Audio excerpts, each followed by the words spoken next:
Views welcome to DJMS Tamil channel. Aaha Kalyanam சீரியலுக்கான இந்த வாரத்திற்கான ப்ரோமோல பிரபா வீட்டுக்கு வந்த விஜய் வா வெளியில போயிட்டு வரலாம் அப்படின்னு சொல்லிட்டு பிரபா வெளியில கூட்டிட்டு வராரு. வெளியில வந்த பிறகுதான் தெரியுது அனாமிகாவும் அங்க வந்திருக்காங்க அப்படின்ற உண்மை. அதை என்ன கூப்பிட்டீங்க அப்படின்னு கேட்க வாங்க ப்ரோ சின்னதா ஒரு ஷாப்பிங் முடிச்சுட்டு வரலாம் அப்படின்னு சொல்லிட்டு கூட்டிட்டு போறாங்க பிரபாவை. இன்னொரு பக்கம் அட்வொகேட்க்கு கால் பண்ண கௌதம் கைலாஷ்க்கு வந்து பெயில் அப்ளை பண்ணுங்க அப்படின்னு சொல்லிட்டு போன் வைக்கிறாரு. இதுக்கு நம்ம என்ன பண்றது அப்படின்னு யோசிச்சுட்டு இருக்க தருணத்துல ஐஸ்வர்யோட சீமந்தத்துக்காக தாத்தா நகைகளை வந்து கொடுத்துருக்காங்க. அந்த நகைகளை போட்டு அழகு பார்த்துட்டு இருக்காங்க. அந்த சமயத்துல ஐஸ்வர்யா கிட்ட வந்த கௌதம் எனக்கு கொஞ்சம் பணம் தேவைப்படுது அப்படின்னு சொல்லிட்டு கேட்க அதுக்கு நான் என்ன பண்ண முடியும் அப்படின்னு சொல்லிட்டு சொல்ல இந்த நகைகளை கொஞ்சம் கொடுக்குறியா, அதுக்கப்புறம் எனக்கு பணம் வந்ததுக்கு அப்புறமா இதெல்லாத்தையும் நான் மூட்டி கொடுத்துறேன் அப்படின்னு சொல்றாரு. எதுக்காக உங்களுக்கு இவ்வளோ பணம் தேவைப்படுது அதை ஃபர்ஸ்ட் சொல்லுங்க அப்படின்னு கேட்கறது மட்டும் இல்லாம இந்த வீட்டில் உங்களுக்கே மதிப்பு இல்லை, அப்புறம் எப்படி உங்களால இந்த நகைகளை வந்து மூட்டி கொடுக்க முடியும் அப்படின்ற கேள்வியும் எழுப்புறாங்க. கொஞ்ச நாள்ல எனக்கு சீமந்தம் வரப்போகுது, அதுக்குள்ள உங்களால பணத்தை ரெடி பண்ணி தர முடியுமா அப்படின்னு கேட்க தமும் அமைதியா நிற்க நீங்க எந்த ஒரு காரணத்தையும் சொல்லாம என்னாலையும் உங்களுக்கு நகை கொடுக்க முடியாது அப்படின்னு சொல்லிட்டு எல்லா நகைகளையும் கபோர்ட்ல கொண்டு போய் வைக்கிறாங்க ஐஸ்வர்யா.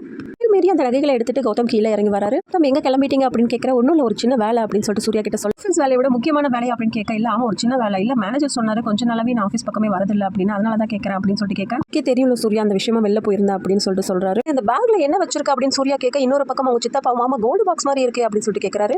இந்த பக்கம் கௌதம் பதில் பேச முடியாம திருத்திரன் முழிக்க சித்தப்பாவும் ஏன் சூர்யா ஒரு 10 டிசைன்ஸ் வந்து பண்ண சொல்லியிருந்தே அதுவா இது அப்படின்னு கேட்க அப்படின்னு கௌதமும் தலையிட்ட கூட நான் பார்த்துட்டு கொடுக்குறேன் அப்படின்னு சொல்லிட்டு அவங்க சித்தப்பா கேட்க அப்படின்னு மறுக்க உடனே சித்ராதேவிக்கு சந்தேகம் எழும்புது. மனசுக்குள்ள யோசிக்கிறாங்க ஏன் இவன் காட்ட மாட்டேன்றான் அப்படின்னு. கௌதம் அப்படின்னு பேக வாங்கும் போது பேக் தவறுதலா கீழே விழுந்து நகையெல்லாம் கொட்டி போகுது. எல்லாருமே பார்த்து அதிர்ச்சி மட்டும் இல்லாம இந்த நகை பார்த்த ராஜலட்சுமி இது வந்து ஐஸ்வர்யோட சீமந்தத்துக்காக மாமா கொடுத்த நகை மாதிரி இருக்கே அப்படின்னு சொல்லிட்டு ஐஸ்வர்யோட நகை எதுக்கு இவன் எடுத்துட்டு வந்தா அப்படின்னு சித்ராதேவி ஒரு பக்கம் யோசிக்க கௌதம் அம்மா சொல்றதுலாம் உண்மையா அப்படின்னு சொல்லிட்டு சூர்யாவும் கேள்வி கேட்க ஆரம்பிக்கிறார். எதுக்காக ஐஸ்வர்யா நகையெல்லாம் எடுத்துட்டு வந்தா உண்மையை சொல்லு அப்படின்னு சொல்லிட்டு எல்லாரும் நிக்க வச்சு கேள்வி கேட்க தப்பு பண்ணதுக்காக இந்த நகை எடுத்துட்டு போற அப்படின்னு சூர்யா கேட்க இல்ல ஏற்கனவே தப்பு பண்ணிருப்பா அதனாலதான் எடுத்துட்டு போயிருப்பா அப்படின்னு சொல்லிட்டு அவங்க சித்தப்பாவும் சொல்றாரு. செஞ்சது வேற யாரும் இல்ல உன்னோட லைஃபை நீயே ஸ்பாயில் பண்ணிட்டு இருக்க அப்படின்னு சொல்லிட்டு சூர்யா கேட்கறத பார்த்து ரொம்பவே அமைதியா நிக்கிறார் கௌதம். பக்கம் மகாவோட தரப்புல இருந்து மகாவும் கேள்வி கேட்கறத பார்த்து போது நிறுத்த இதோட வாய் மூடு அப்படின்னு சொல்லிட்டு ஐஸ்வர்யா வந்து கோமா வந்து பேச ஆரம்பிக்கிறாங்க. உண்மையெல்லாம் தெரிஞ்சுக்கிட்டு அதுக்கப்புறமா அவரை வந்து கேள்வி கேட்கணும். எல்லாரும் நிக்க வச்சு அவர் அவமானப்படுத்திட்டு இருக்கீங்க. இந்த நகையை எடுத்துட்டு வெளியில ஓடி போயிட்டாரா, எல்லாரும் இருக்கும்போது தான் எடுத்துட்டு வந்தாரு. கௌதம் எல்லார்கிட்டையும் சொல்லாம இருக்க இந்த நகையை தான் பாலிஷ் பண்ண தான் எடுத்துட்டு போனா அப்படின்னு சொல்லிட்டு நான் சொல்றேன் சீமந்தம் வரதுனால என்னோட நகைகளை வந்து பாலிஷ் பண்ணி கொண்டு வரேன்னு சொல்லிட்டு அவர் தான் எடுத்துட்டு போனாரு. இப்ப புரியுதா உங்களுக்கு அப்படின்னு சொல்லிட்டு எல்லாரும் முன்னாடி வந்து பேச ஆரம்பிக்கிறாங்க ஐஸ்வர்யா. இந்த பக்கம் கௌதம் அழுதுகிட்டே நடிக்க ஆரம்பிக்கிறார் சூர்யா முன்னாடி. ஏன் நான் தப்பு பண்ணிக்கிட்டே தான் இருக்கணுமா, நல்லவனா மாற மாட்டேனா, ஏன் இப்படி என்ன சந்தேகப்படுறீங்க அப்படின்னு சொல்லிட்டு இந்த பக்கம் மகாவை பார்த்து சித்ராதேவியும் கேள்வி கேட்க ஆரம்பிக்கிறாங்க.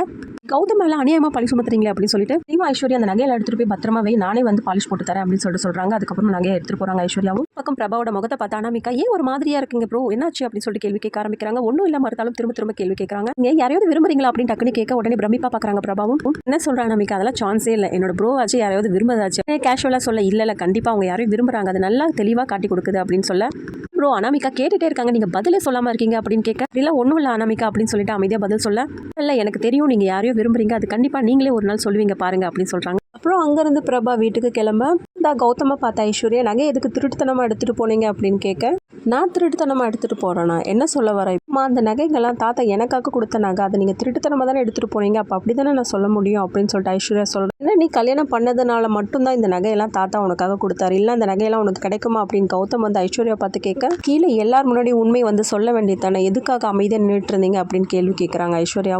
கௌதமும் பதில் பேச முடியாம இருக்கு. அதுக்கப்புறம் எல்லா நகைகளையும் கபோர்ட்ல எடுத்துட்டு போய் பூட்டிட்டு சாவி எடுத்துட்டு போயிடறாங்க ஐஸ்வர்யா. அதனால ரொம்பவே கடுப்பாகி போறாங்க கௌதம்.